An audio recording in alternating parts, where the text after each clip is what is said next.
Hey, I'm Colleen Clinkenbeard, and I play Monkey D. Luffy, and you are listening to Chronicles of the Lost Realm. Bum, bum, bum.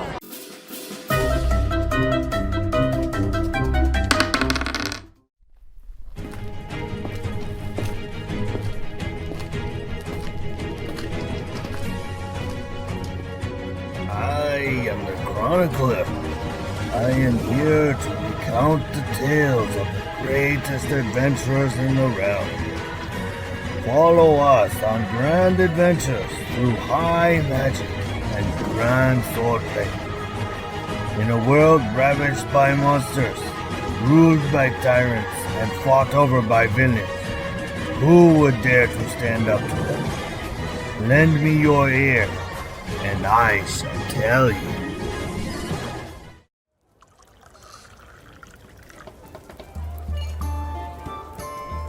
I never thought I'd find myself in this situation. My sister Quinthel and I, along with the rest of the Stumble crew, faced a long travel through the demon-wed pit and its labyrinth-like tunnels to the heart of it and where my father may be held captive. All these years I have never thought that I would find myself this close to finally fulfilling my life's dream and destiny to save Nim, the hero of the Forgotten Realm. But what is in store for us at the end of this travel? Will this adventure turn out for good or for ill? Will my father even remember who my sister and I are? I guess the only way to find out is to walk through the door.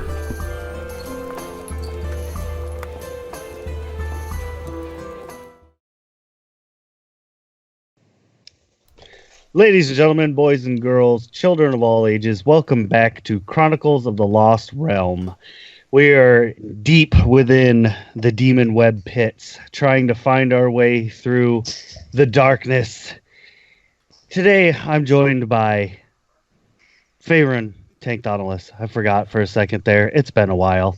My apologies. Has it really been that long? It sure feels like it. It's the demon web pits. They're affecting my mind. I don't know. Time slows when I'm not high or drunk. Yeah. We've definitely brought that issue into play. I'm also joined by Melwood, who was unavailable last time, so we have something special planned for him this time. How are you, sir? Oh, excited now. I'm not sure that's the word I would use. We also have on the line here the Blighted Crow, the good doctor. Hello, everyone. Good being a very loose term. Yes, very, very loose. And finally, Valhana Windmeadow. How are you, madam? I'm going to get drunk. Yay! Yes! Welcome to the Stumble crew. Yeah, there's a theme. So, without further ado, we will jump headlong into this nonsense. But first, we have to do a little bit of rewinding, just so that we can get some people kind of up to speed a little bit. We're going to try and do 2 sessions at once here. So this is going to be kind of creative on everybody's part, I hope.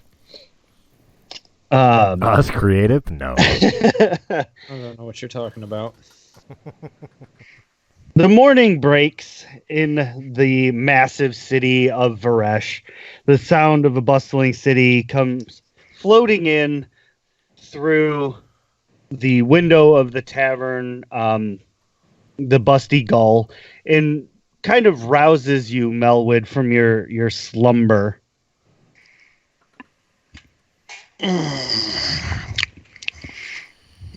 What's that? The tavern itself seems particularly quiet on this day. There's not the usual hustle and bustle coming from downstairs. But you hear the, city noise that has been here your whole life. And as you kind of groggily head downstairs to get your usual Irish breakfast, the first thing that you notice when you get down the stairs is a rather disturbing and highly unusual sight, I would say. All of the members of the Drakmore house that you remember from a while ago, perhaps you as a player don't, but your character remembers, they were helping you all to try and find a way to help Faerun's father, Nim, out of the situation he was in. Anyway, when you head down the stairs, the first thing you notice is the 10 people that you had encountered before, the assassins from the Drakmore house, are all over the downstairs, like where the bar and the tables are. Some are slumped over the tables, other ones are kind of over next to the walls. They're all over the place, and they're just bloodied and cut to ribbons. Well, that was a bad evening. Ladies and gentlemen, always remember to pay your bar tab. Right. Can you roll a perception check for me, Melwood?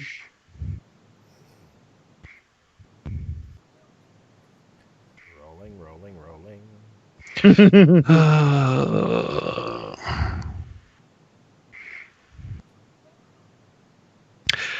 No, because it still is not going to like me today.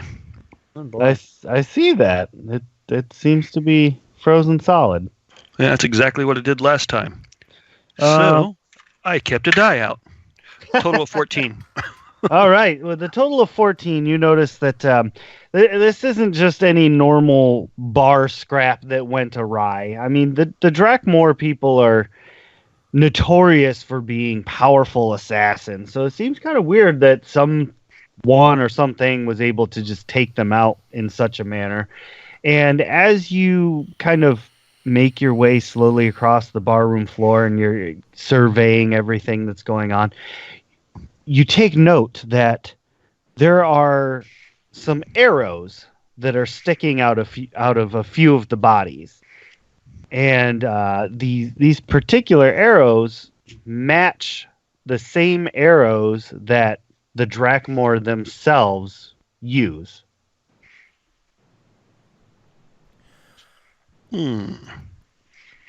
Baran would probably like some of their dart satchels if you're going to loot the bodies. Just saying. You hear from the great. I'm going to check the bodies for clues.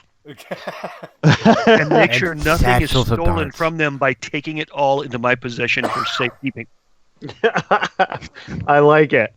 Go ahead and roll a investigation. How about a critical success +8? Oh, beautiful. So as you're looting the bodies, you grab, there's... we don't call it looting, we call it safekeeping. Okay, you're safekeeping the items on the bodies. You collect 10 of the arrow satchels, and as you're doing so, kind of going around and picking them up and whatnot, you notice that each one of them has their arrows. None of them fired off their arrows. So these particular ones that got shot, the arrows came from elsewhere. Alrighty. And you do, since you're doing, you've got such an amazing roll for your investigation, you see that these bodies, it looks like there wasn't much of a struggle. It was like they were caught completely off guard when the attack came. They didn't expect it.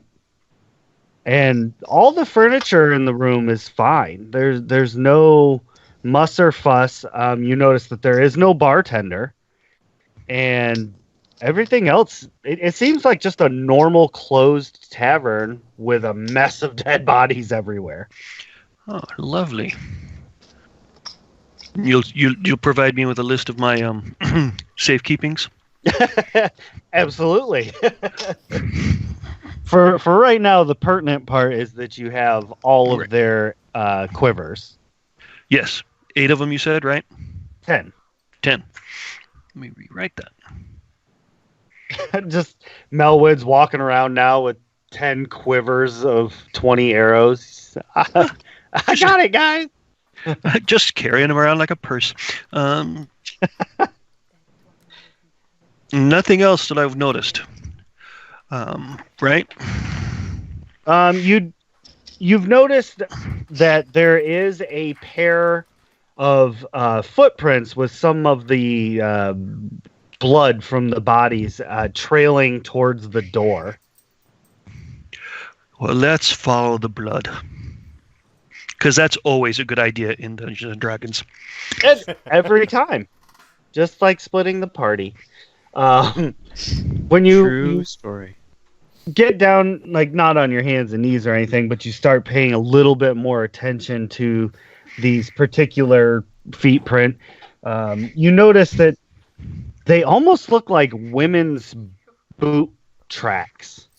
And when you open the door, you see a normal city. Everything's going along just fine. And the feet prints come out of the door and hook towards the left and start heading towards a there's a road that leads out of the town, and it appears that the footprints were heading that way. Well, gather my things, because I'm not going to be here in a little while. Pack up. I hope not. Yeah, pack up, and let's follow those out of town. All right. Melwood sets off to head out of town. Let's see. We got the doctor, we've got Vahana, and we've got Faerun all standing on the glossy white stones with the moving faces and things. You're standing facing towards what appears to be the path that will take you towards the center tower. And that's, I think, where we left off last time. Yeah, essentially we were on the front doorstep. And so, let me see where we're at here. We were right there. So you guys, I'm assuming, are just following the path as normal, heading towards this thing. And it doesn't take you very long, perhaps 100 feet or so. And you're starting to kind of detect a pattern within this place, and you know that you're coming to an overpass where the bridge goes over top of you. Right. And as you may or may not recall, that typically meant that something was going to drop down on top of you. Well, we've been at the ready since the first spider drop. Right. So we're very conscious of looking above us and and before us. I don't want to speak for everybody, but for Ron, it's definitely on alert. Right. This particular overpass has no encounters. Nothing drops down on top of you, and just like many other times before, you travel about 20 feet, and sure enough, looking down over the edge, you can see that there is a crossing path underneath you.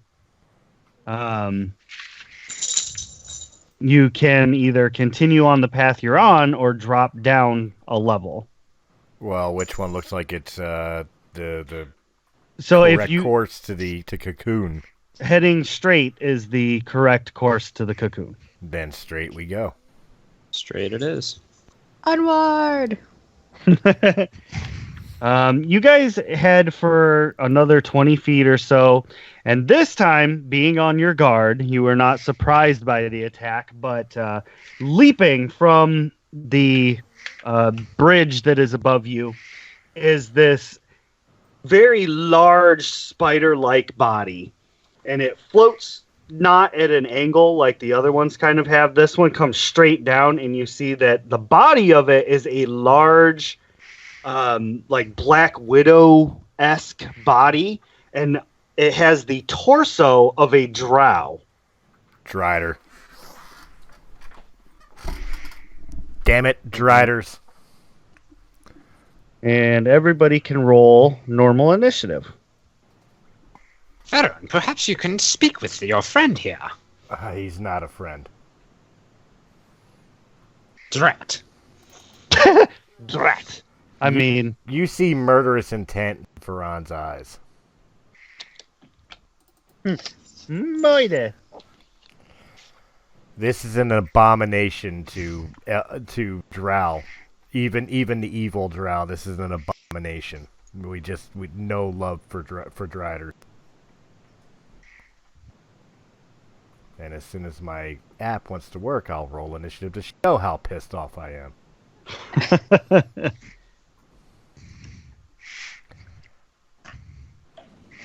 All right. Here it comes. There it is.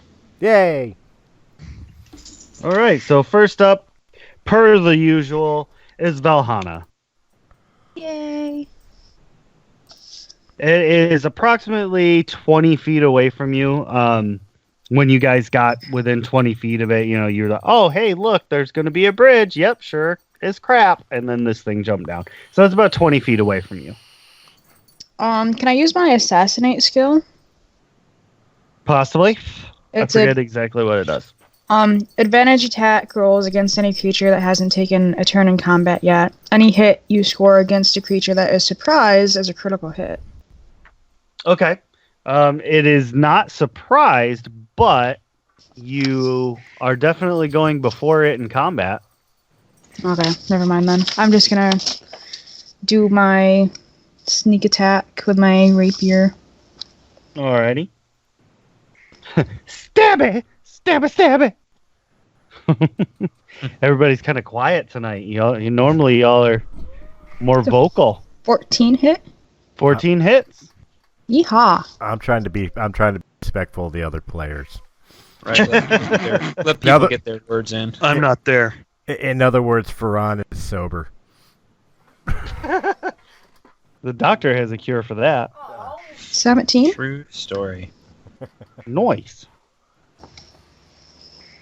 Wait, how did you roll?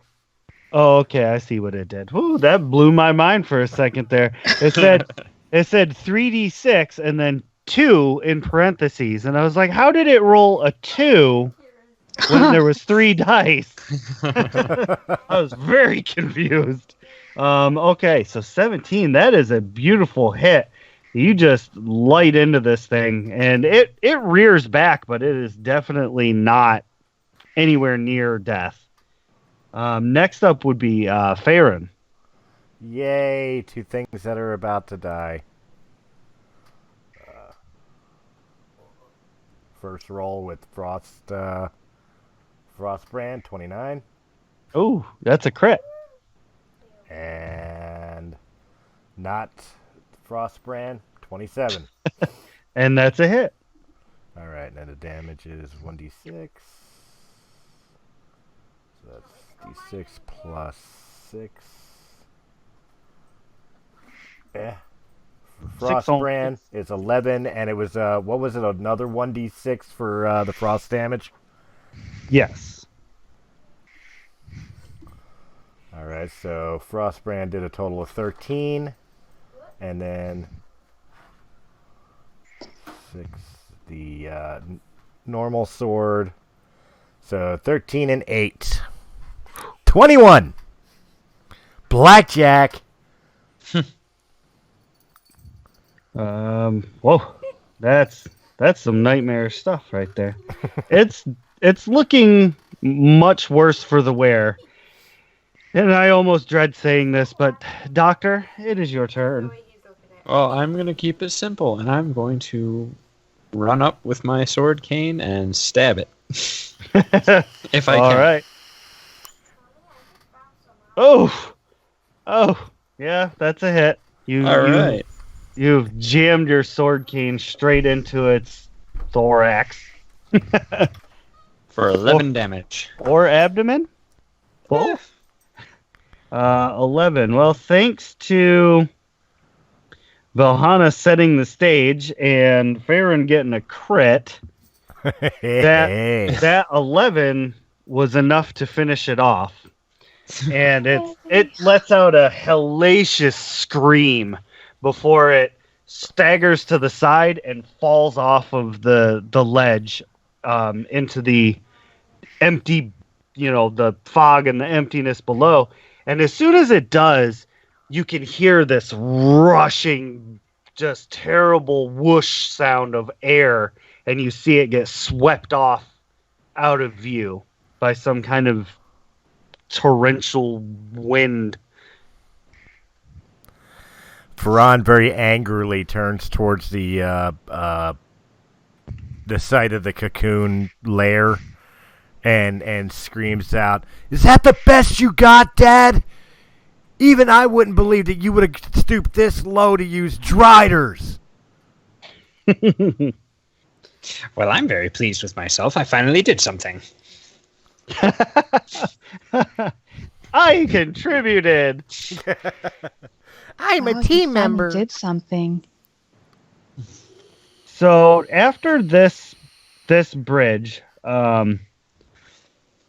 the path itself is extremely long. Because of the fog, you can't really see the end of it, but for the sake of making sure everything is flowing harmoniously here, it will in fact reach all the way to where the tower is. So you guys are able to just walk there in a straight line, and no biggie. So we're going to switch back over to Melwood real quick. As you're heading out of town, the bloody footprints are getting a little bit more faded, a little bit more kind of just covered with dust and grime of other people walking through town. As you're crossing over this very old-looking stone bridge, you see the feet prints kind of turn towards the edge and then stop. And how far is the drop? It's only about 20 feet or so. Are you going to look over? Look.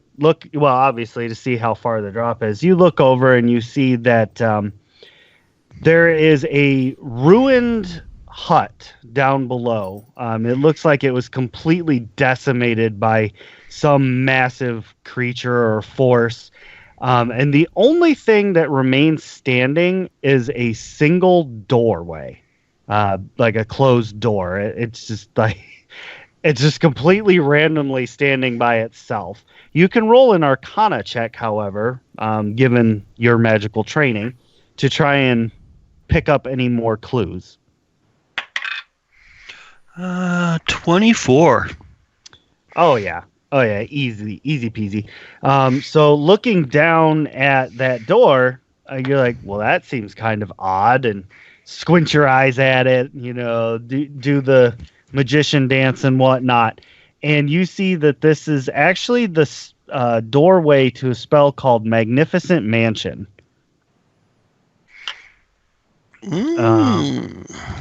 So you know that on the other side of this particular door is a very magical and safe location.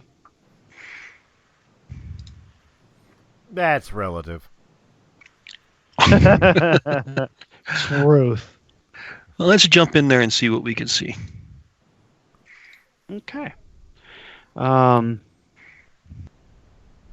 I don't know why I can't find that. Stupid. I don't know the full name of it. I just know it's Magnificent Mansion, but I can't remember whose it is. Is it Lehman's? Bigsby's. Bixby? Anyway, it doesn't matter. So you head in. And, anyway, it's going to be mine now.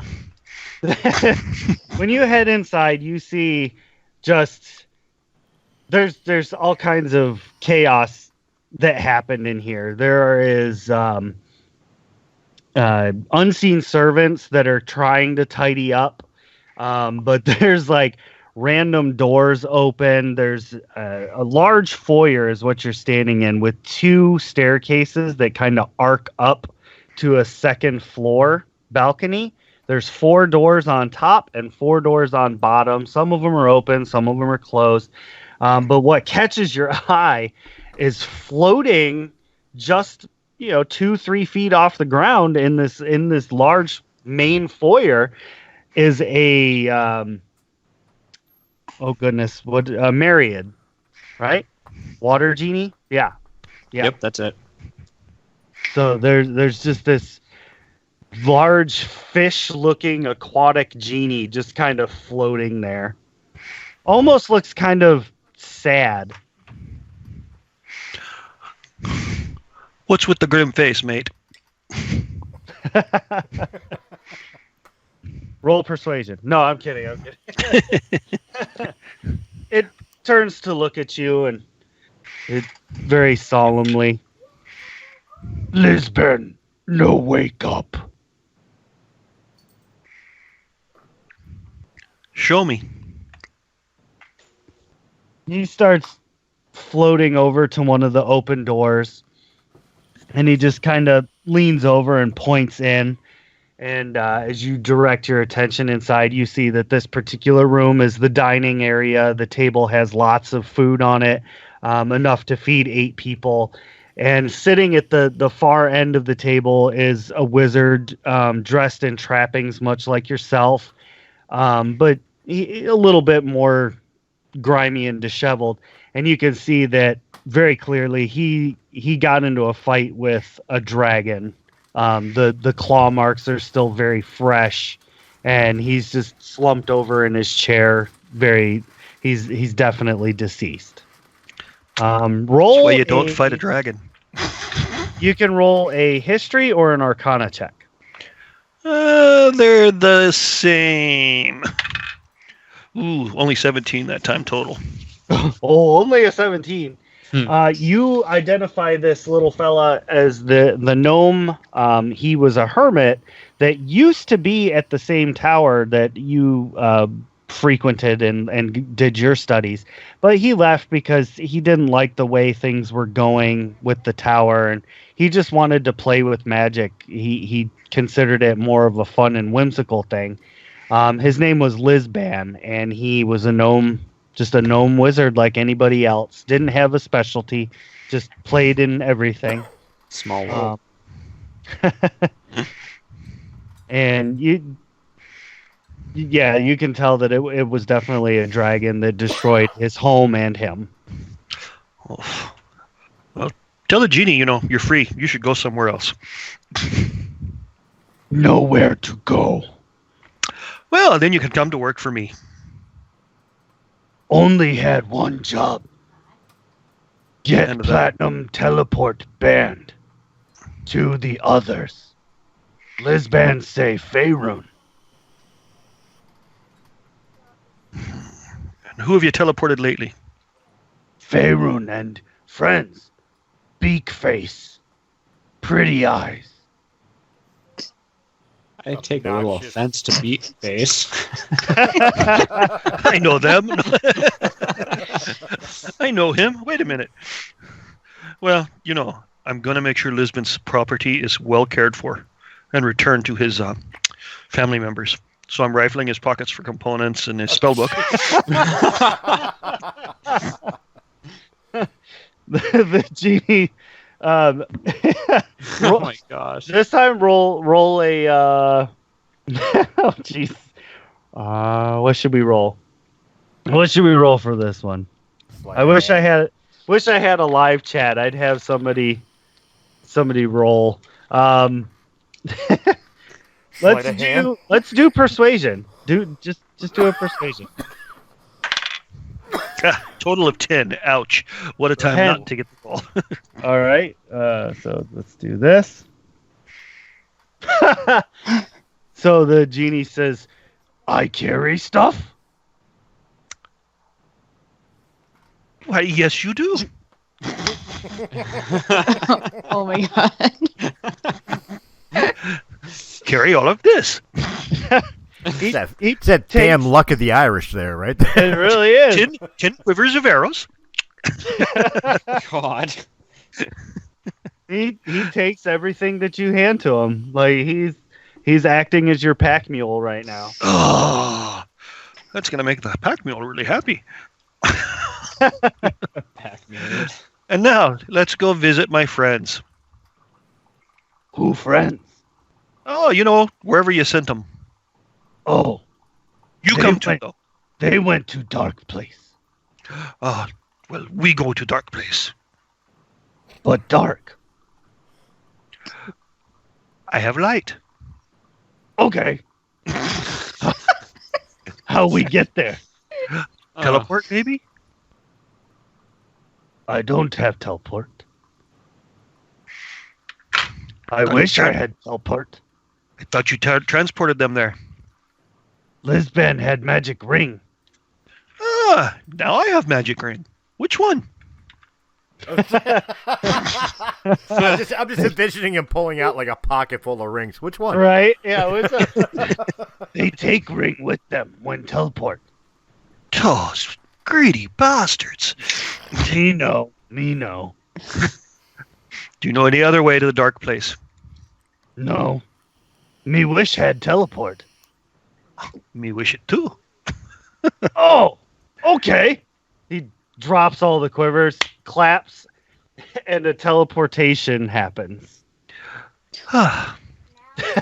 But all the arrows and everything that he dropped is still at Lisbon. So there is a catch-22. Yeah. The dumb bastard. Go get my things and come back. That's a long walk. Jumping back to the other group here, you guys get to the base of the cocoon-like spider temple, and you notice that it is completely devoid of any kind of guards.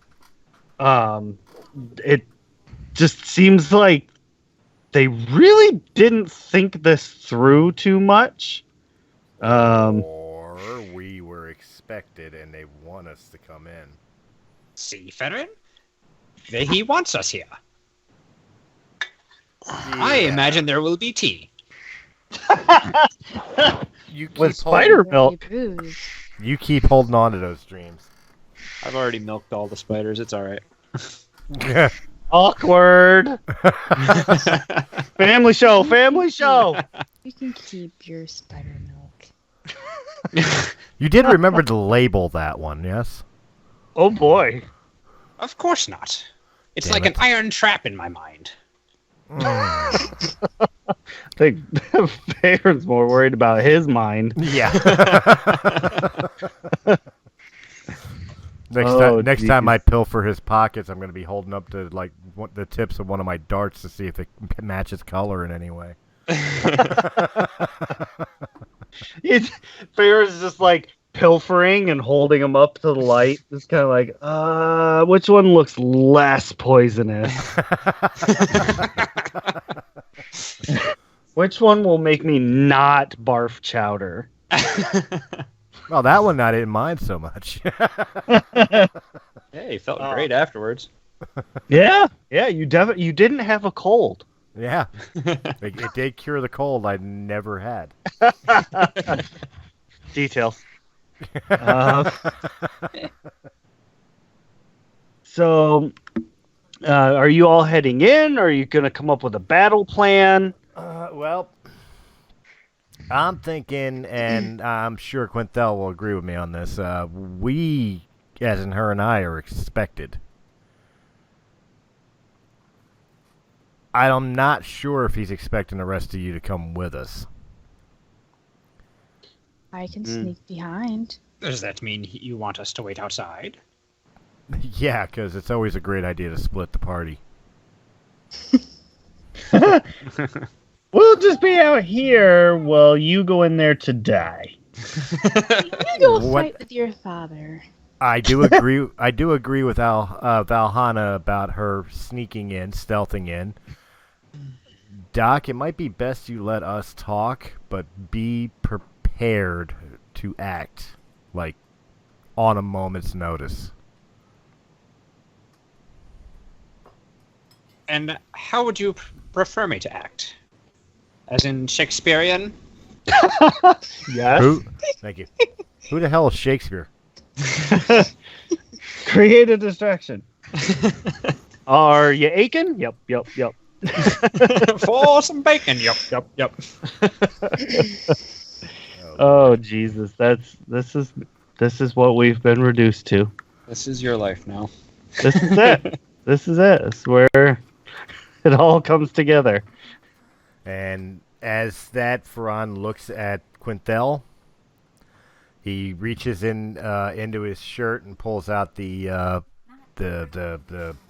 unicorn head emblem to his goddess, says a quick prayer, grabs the hilts of his swords, and walks in.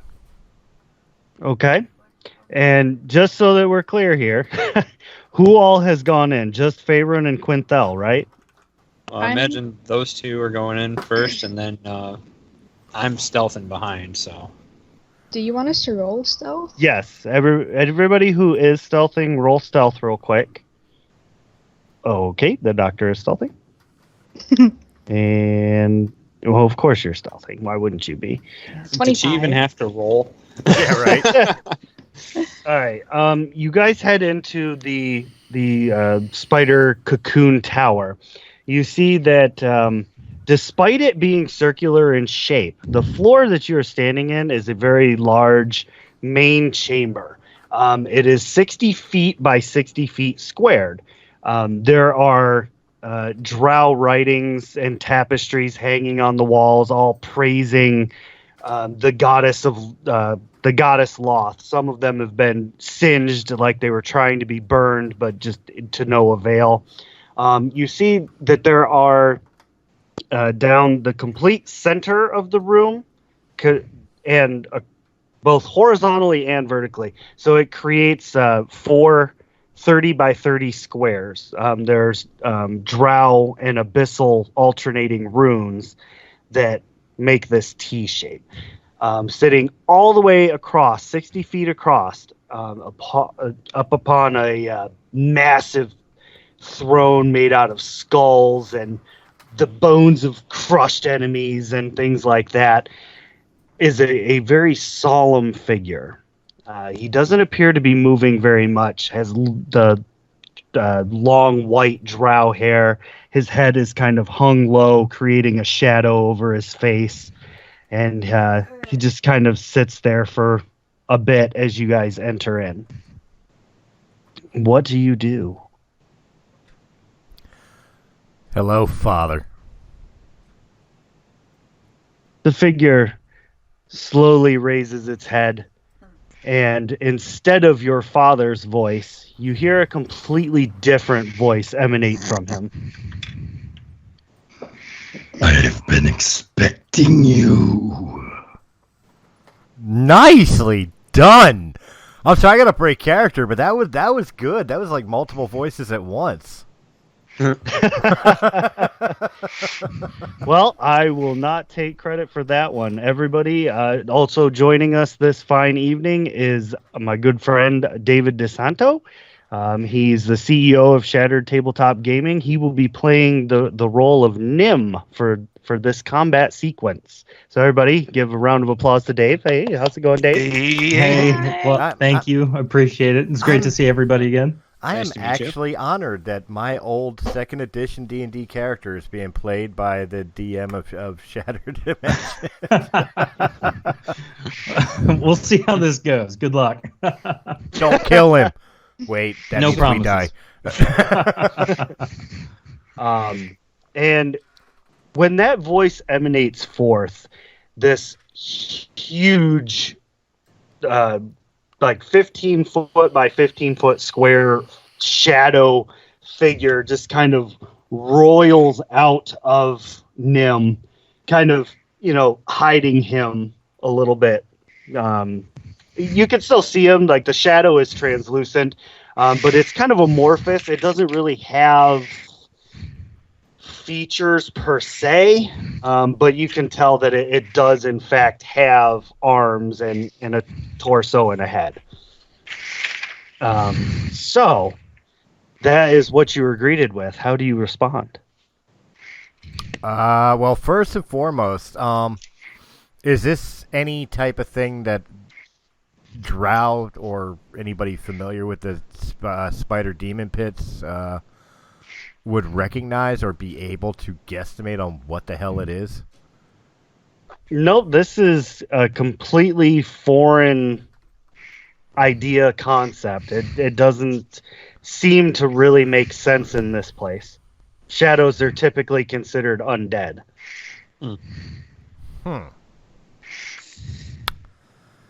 Hey, Doc, you remember what I said about being at the ready?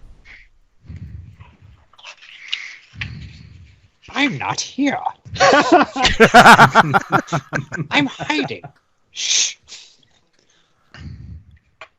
Release my father, or he's going to be starting to throw some things that you don't want thrown at you. The ravings of one who is not capable of doing what he seeks. You stand no chance against me, but I promise you, you will be ended quickly. Is that a challenge? A promise. Oh, okay. What shall we bet on that? Let us bet your sister. Versus? The spirit, the power, the actual being of Loth herself. Uninterested. Only want my father.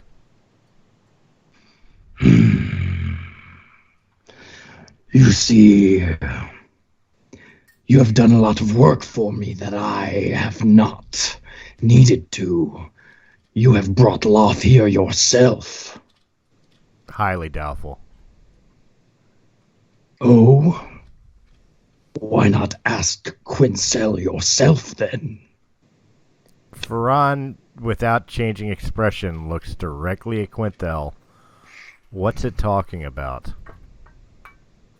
Quintel has this kind of smirk, if you can call it that, for a drow, as she starts moving across the room.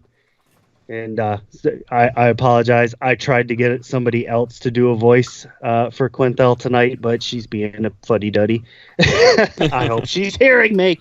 Okay. That's right. How is the wife? That's right. Sleep on the couch tonight. But as she kind of saunters across the room there, she's...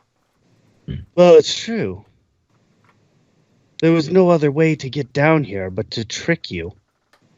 I really do appreciate the personal escort down here, although I wish I hadn't have had to kill my people to keep you distracted. Oh, well, I can create more later. It's wonderful to see you again, Mr. Shadow. My aim is to serve you. It is a pleasure to be in your presence once more. You betrayed mother, father, and everything we stand for? How our family escaped lost domain? Oh, no. Why? No. Oh, poor Faerun. I apologize. Let me assist you with this a little bit. And she kind of... You hear like the sound of bones kind of popping and snapping, and Quintel's body just kind of falls to the ground as what appears to be a very translucent version of Loth herself kind of steps out of the body. You see, your sister, she was slain by the Queen of Varesh, just like the others who failed her for bringing the stone. I saw this as an opportunity, since you were here in the neighborhood, that you'd be able to bring me down here. You see, Nim, I cannot destroy him. And the only way that you will be able to save him is to free him from my power, who holds him so dearly.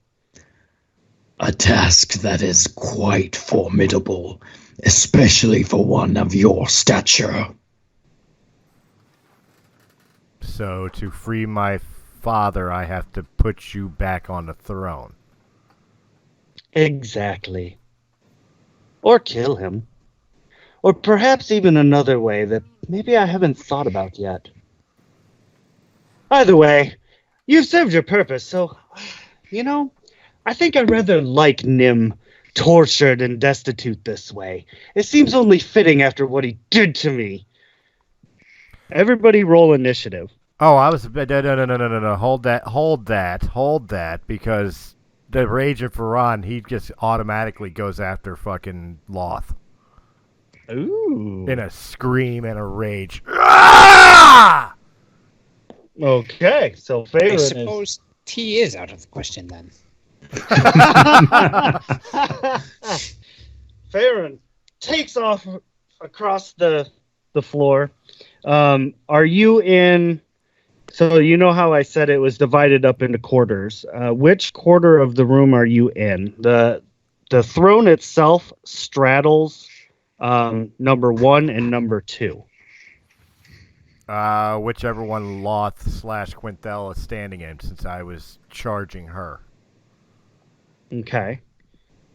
Oh, okay. I thought you were charging. Thank you for clarifying. I thought you were charging the shadow creature.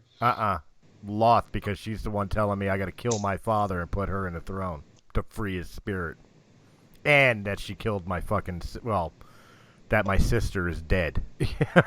Okay. Yeah. Go. You charge up at Loth, and being that she's, for lack of any other term, she's a ghost at this point. Both of your swords are magical, right? Well, they've got pluses to them, but Frostbrand's the only one I know of that's magical.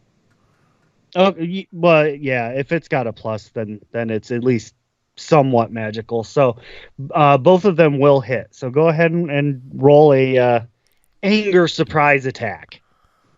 A third attack? Oh, is that what the 11 and 16 were? Yeah, that's what those were. Oh, okay. So the non-Frostbrand hits. Okay. So 6 plus 6 for at least 1 point set of damage. 10. Nice. All right. Like father, like son. All right, everybody roll initiative now. Let's see. How am I going to do this? That's an 18 for me. No. What? Holy shit. What is that? That is some divine bullshit right there. I think that's a mistake. My bad. Ooh, I get to go again. The power is on a 3. Okay, what are we looking at here? Vahana is on 17. Faerun's on 18. And the Doctor is on 7. Holy crowley. What a mess that was. Okay, so first up is Faerun again. Well, no reason to be fancy now. Frostbrand. 27. Not Frostbrand. 14. I seriously should make not Frostbrand like a sentient weapon, and it's just getting more and more demoralized every time you call it that. Like it's getting its feelings hurt. All right, so I don't know if the not Frostbrand hit, but I know Frostbrand did, so I'll roll its damage. Not Frostbrand did hit, yes. Okay. So 9 plus another 6.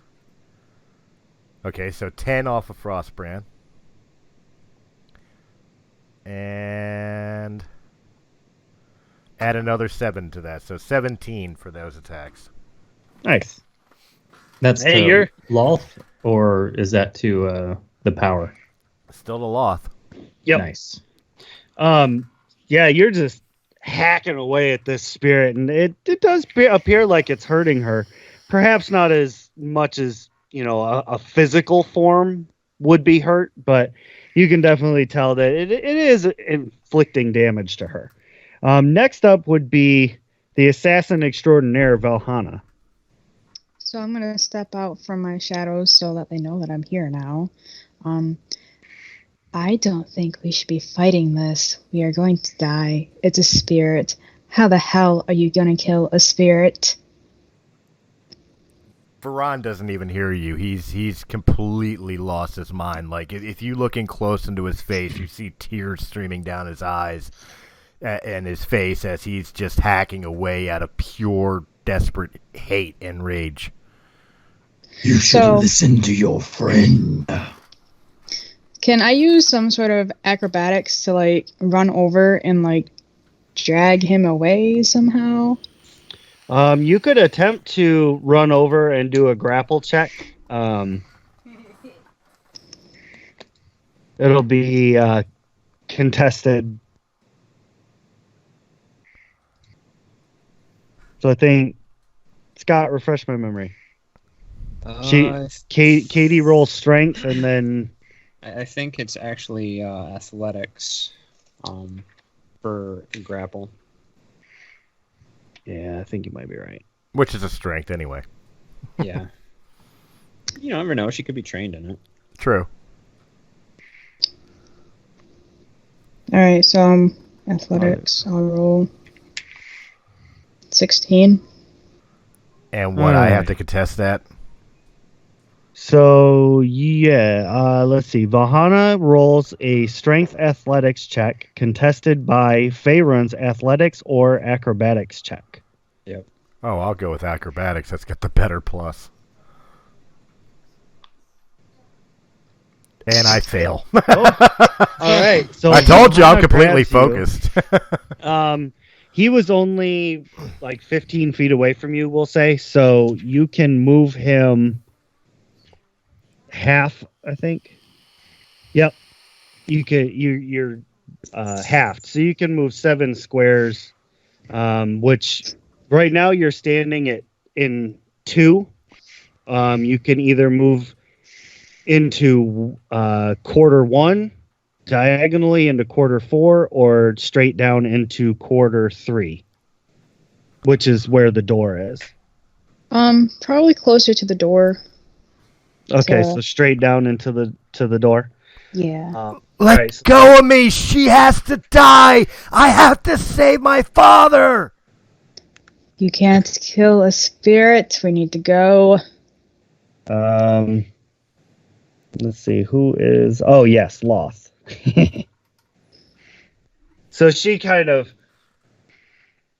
regains her composure a little bit and kind of scoffs a little bit as you're screaming this at her. You think you could destroy me? That was the same problem your father failed to see. I am a goddess. I am an idea. You cannot destroy an idea as long as one person believes. And he unfortunately was not able to get the one person who still believed in the old ways. And she kind of points down at Quinthel. It was because of that I was able to use that shell to bring you here. And she kind of waves a hand and shoots a magic missile at Faerun. Uncanny dodge. So 12 points of damage. Do I take that damage too, since I'm like grappled him? No, magic missile is a direct hit kind of thing. Oh, okay. Next up would be the doctor. Well, since this does definitely seem like a bit of a losing battle, like, well, as I respect what you do, my lady, I must insist that we must leave. And I cast Channel Divinity Turn Undead. Okay. So any undead within 30 feet of me needs to make a Wisdom saving throw, DC 14.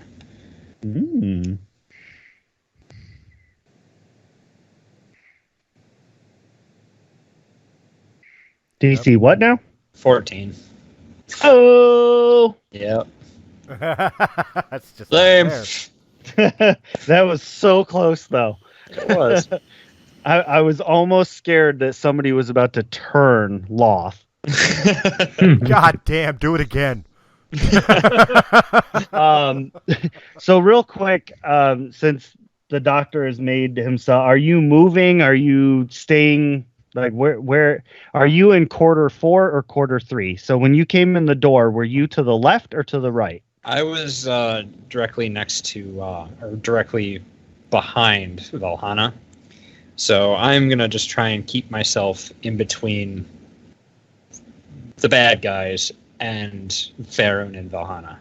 So as they move, I'm going to be like in the next 5 foot space. Next Right, you're trying to act as a barrier.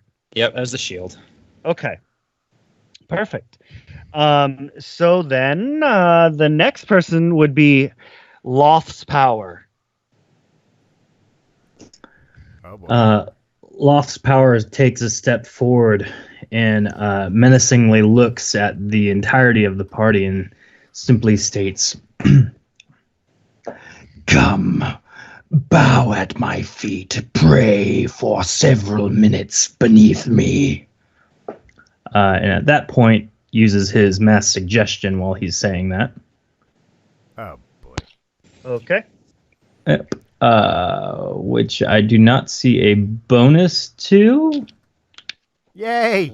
Let me see here. Oh, it's the spell save DC. Sorry, everyone make a wisdom check. Saving throw. Of course. Yep, and for your particular DC, it would be 16. Yay, 20. Oh, jeez. Nice. Oh, lordy.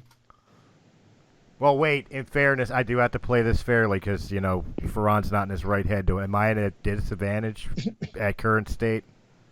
Sure. Why not? To be fair, I mean, I passed. To be fair. I should have kept my mouth shut. Yeah.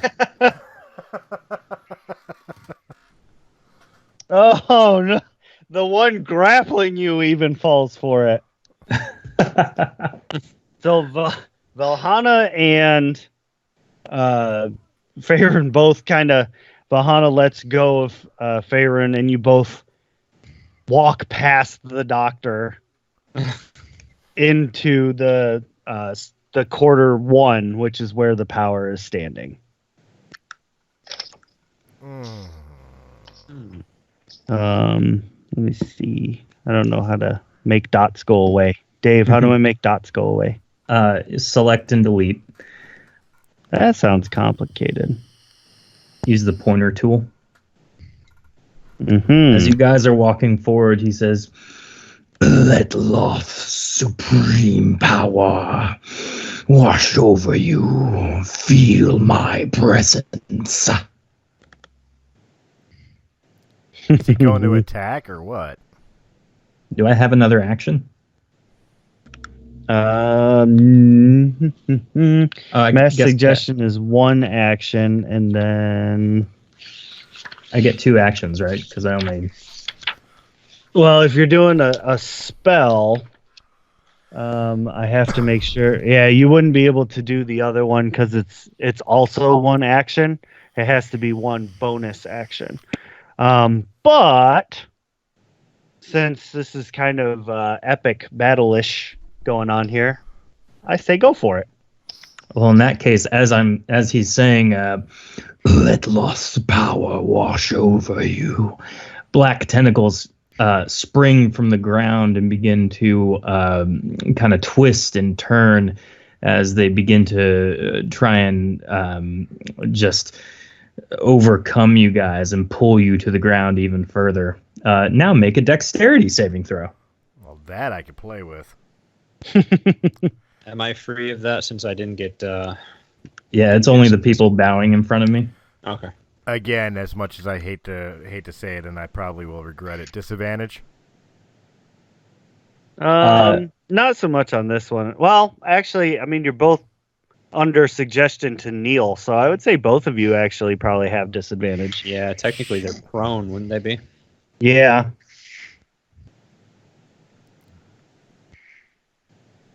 Jeez. 18's my lowest. Nice. Yeah, 8's my lowest. All right, Okay. so that means you are going to take 8 damage. Of course I am. Why not? That knocks me down to 22. Uh-oh. On the plus side, I don't think you're compelled anymore for taking that damage. That is true. I think you're probably right on that, but I'm just going to do a little speed read real quick. That's true. Yeah, you take Yeah, damage, so yeah. you're not affected. Yep. But the good news is that at the start of your next turn, you're going to have to make saves against the tentacles. Great. Loving it. Family And show. since it's a hentai family show. Ooh. No, I'm in an episode of La Blue Girl. Gross. All right, so now we got some crazy stuff happening.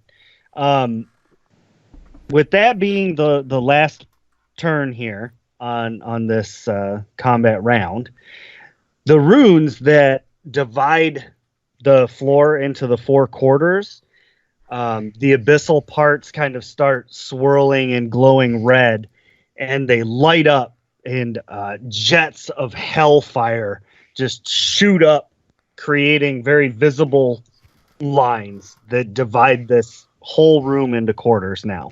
I love to make an entrance. And in order to move from quarter to quarter now, you'll have to jump through the fire.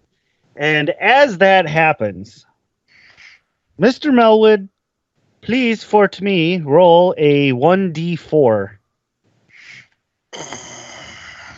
Yeah, already? Well, this one might be a little bit longer than an hour, folks. But we got some big things to cover here. I didn't know if we were going 3. to split it into a 2-parter, so that's why I was letting you know. 3. Grab this. In the good doctor, you behind you suddenly see a rip in time, space, just destruction craziness as a portal gets ripped open in reality. And from the portal steps a very familiar face. Melwood. Oh, Wizard extraordinaire. Perfect time to Brush my die. clothes off like Hold that was my portal. effect. Melwood, you see everything that's going on. I mean, you've been here the whole time listening to the description, so you see this whole chaotic nightmarescape. And behind Melwood is following that big fish-faced genie that you guys met before. And he says, "Did I do good, master?" You did great. Good for me. Oh, I know him. I know him. I know him. And he's kind of pointing at the big shadowy figure. Fill me in. Who is he? Him. Power of Loth. Very dangerous. We should go. We should leave. I wish he didn't have that power. Oh, I fucking love you. That sucks. He just kind of looks at you. Genies only get one wish a year. Oh, lame. I Lame. don't No fucking I love you win anymore. buttons for you. All right. Fire in the hole. Now, wait a minute. For player character knowledge, whoever controls the genie only gets one wish a year, correct? No, it's the genie's racial ability. They only get to cast one wish a year. So if ownership of the Myrid went to somebody else, they don't get a wish for a year. Correct. That blows. That does really suck. Yeah. Getting this. Game balancing for the win. I pray to the ghost of Gary Gygax to fucking change that rule. He's not dead. I don't care. So the bitch up there, does she like? Is the magic hurting her? Nobody's really attacked her with magic yet. Magical weapons that would be attacking her with magic. Okay, that's fair. It seemed to be working.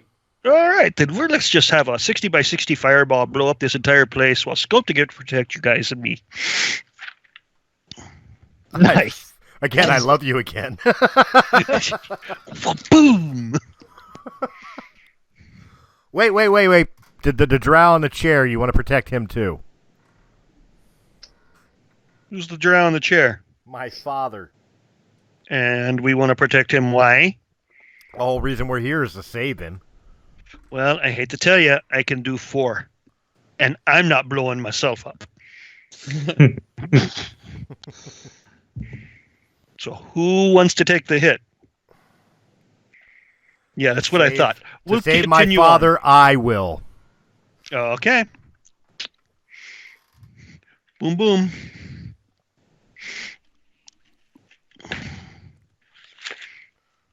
I'm really going to regret this. Let's see if this stupid thing will roll.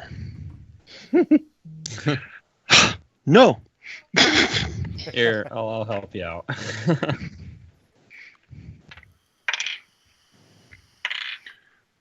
There you go. Ooh. I got you, Joe. You got me? Yeah, I got you. Yeah, you rolled it. That was a You'll good like one, you'll too. like the row. I'll take that. All right. Dang. So yeah. That seemed to do quite a bit of damage to the spirit of Loth. She kind of reels back a little bit, and that was damage, Yeah, right? 30. really- That's what everybody took. That got affected by the spell. yes. I think you got to make a dex save or something. I'm dead. Oh yeah. Well, I mean, make your dex save, but you're You can still restrained, save right? the half. Yeah, I'm restrained.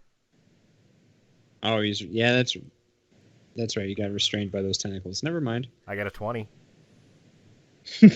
Not natural, but a 20. Yeah, but unfortunately, still restrained. Yeah, so still dead. Yeah. At what? Like how much dead? -8. Okay, so you're still alive. I'm You're just- mostly dead. You're just mostly dead. You were We gotta You get were- you to Miracle Max. you were in the process of dying. In storyline mode, though, Ferran sacrificed himself for his father. Yeah. In non-storyline mode, I regretted it as soon as I fucking said it. So moving back to the top of the order. Oh. Yeah. Yeah. So it's Farron's turn, but the power of Loth gets to roll the tentacle damage, and you get to roll your. The tentacles handled the fireballs pretty well, huh? Yeah. They're like they're kind of just constantly coming out of the ground. So like there are probably a couple that got singed and like retreated or all together burned, but the sheer volume of them coming through is seemingly infinite. But wouldn't the chance of the ones that were holding Valhalla and myself be the ones that got singed, and maybe we get a reprieve for a round? Unfortunately, it's still in the area, so. Fair enough. I'm dead, so there ain't nothing I can do about it. Wait, are you dead, or are you like? I'm mostly dead. He's knocked out. Oh, okay. I thought you were dead. I was like, well, I didn't hear any death saving throws. Yet. So on you guys' turn, then I guess you got to make dexterity and strength saves. Right. So I guess I gotta roll that now. But being that he's dead. Oh, I mean, being that you're unconscious, the power of Loth would will you to be released as a example to the others around you.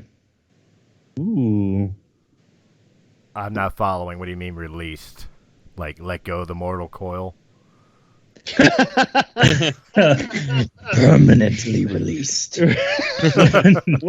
Way to go there. Jeez. No. He would lay. So here, let's do this. Near death. That is the way we shall make our honors to Loth. Lay him at the altar.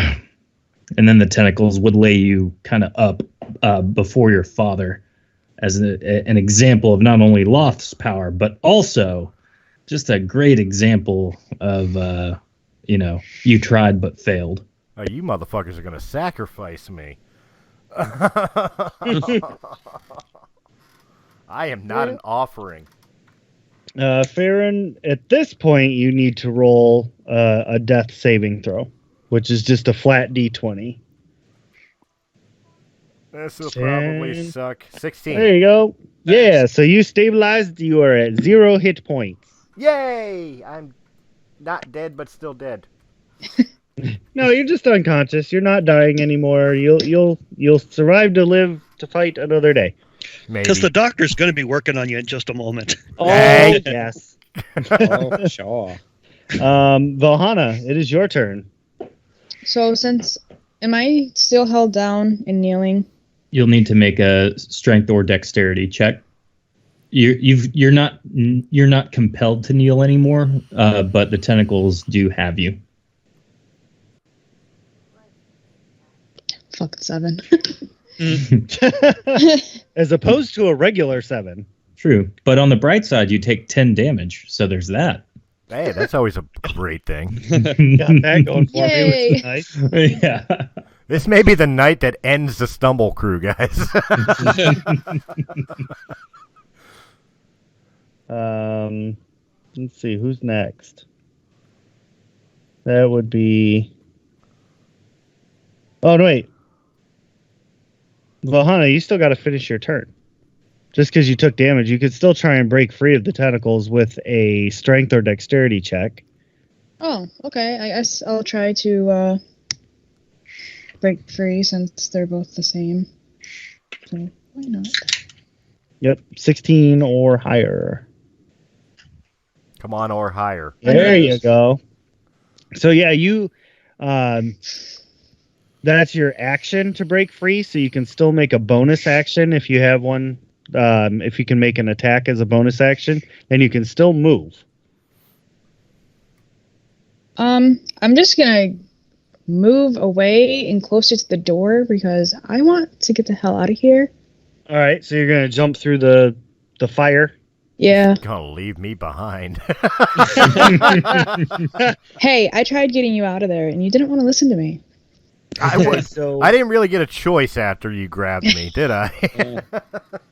So roll a acrobatics. The fire is easy enough to just, jump through, but acrobatics will determine if you take full damage or just half damage.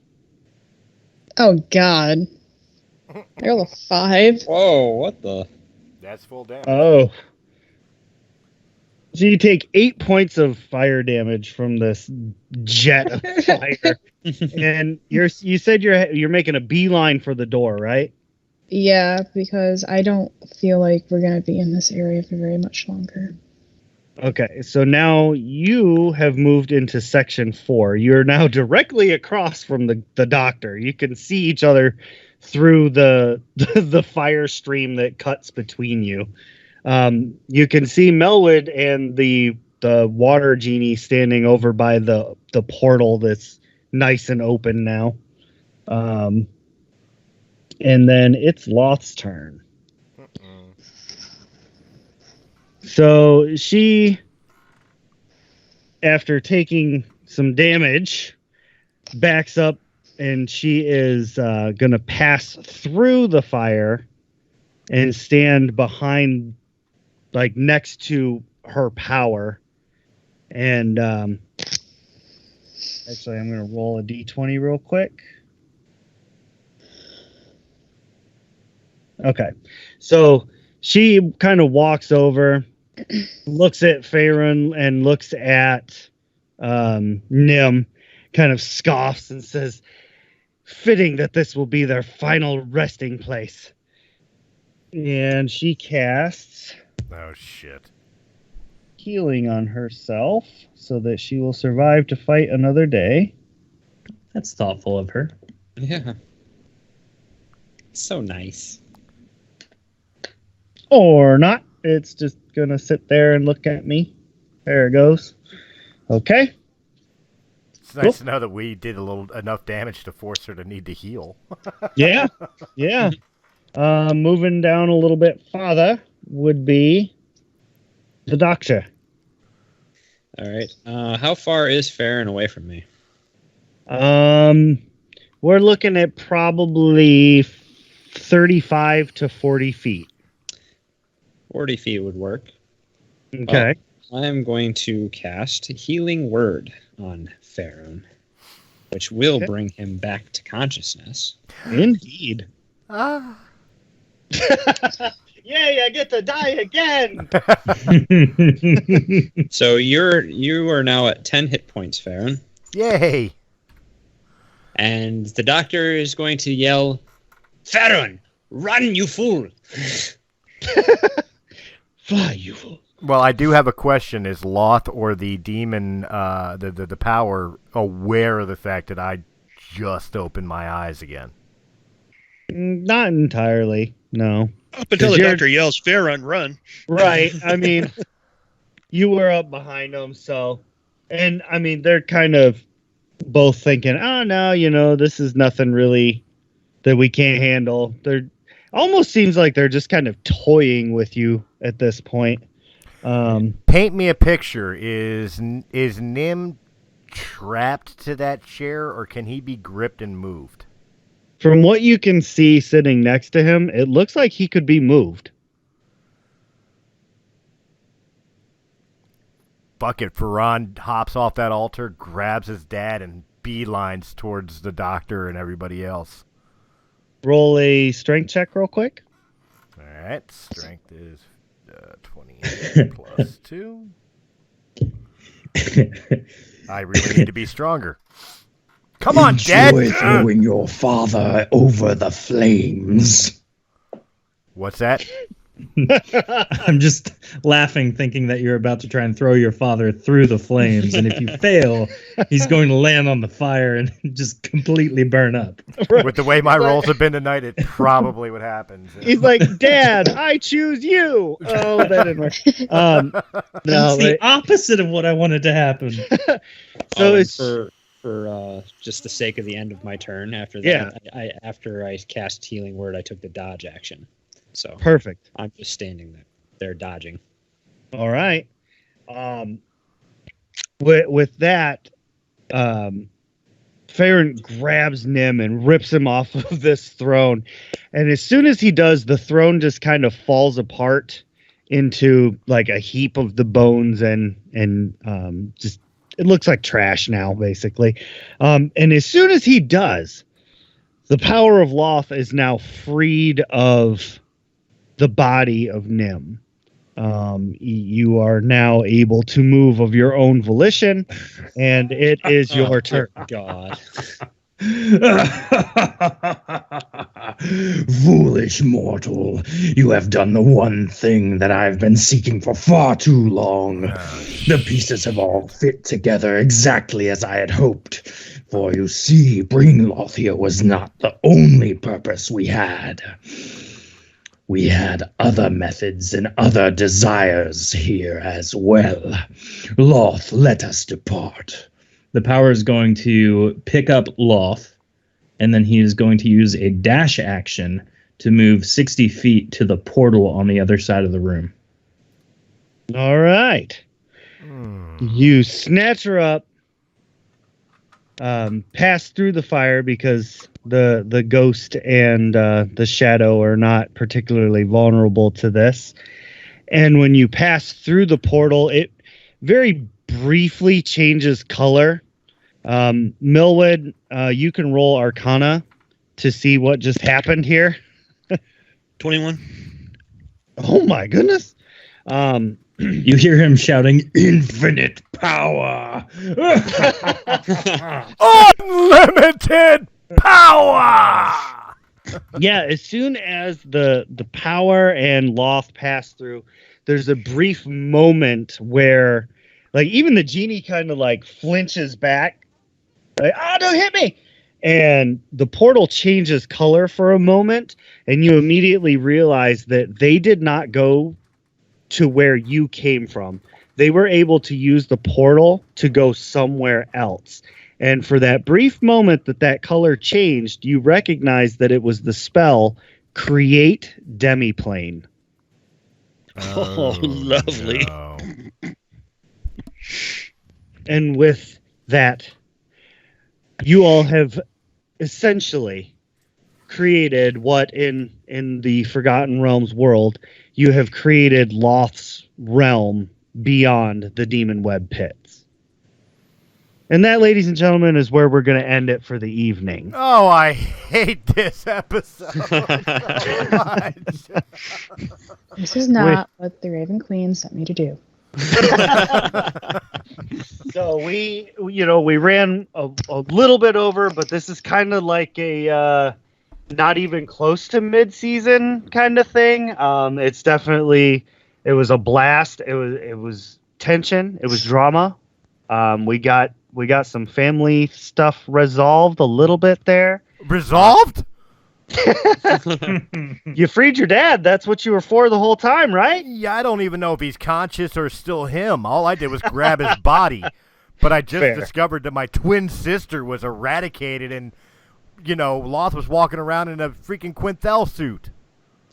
You can't have your cake and eat it too. My family's destroyed. What's next? What's next? I find out Liz Band raped my mother? Well, turns out your dad isn't your dad. Surprise! Grandpa. Oh, Lord. So, we'll do our traditional fashion here to tie up the loose ends, if we will, and get things back to normal. When they go through, the fires do go out. You all can leave here peacefully to get back to Varesh through Melwood's portal. But real quick, we're going to kind of go around the horn and we'll say, Chris, where can we find more of you, sir? Probably at some psychiatrist's office right now, working through some very bad issues. You can find me on Realm of the Mist Entertainment's YouTube channel, hosting Breaking the Fourth Wall alongside with Ray Rumsey, or hosting Realm of the Mist podcast, or any of the other podcasts, or right here on Sounds Dicey playing the extremely mind-fucked Ferrante Takthanlus for Chronicles of the Lost Realm, or deciding to play the storyteller once in a while in a little game called Four Corners of Hell. And, of course, you can find me wherever quality podcasts can be heard. Hell yeah. Moving on, we got Joe Cahill playing Melwood. Where can we find more of you, sir? You can find me over on Facebook under Joe Cahill, producer-director, Steamhouse Entertainment. And Steamhouse Entertainment will also find me on Instagram and Twitter. Come check out our films. Yeah. And then we got Scott playing the what I call him, Beak Face. Yeah, Beak Face. Where can we find more of you, sir? Right here, being offended by being called Beak Face. Chronicles of the Lost Realm. Then I have done my job. Yes.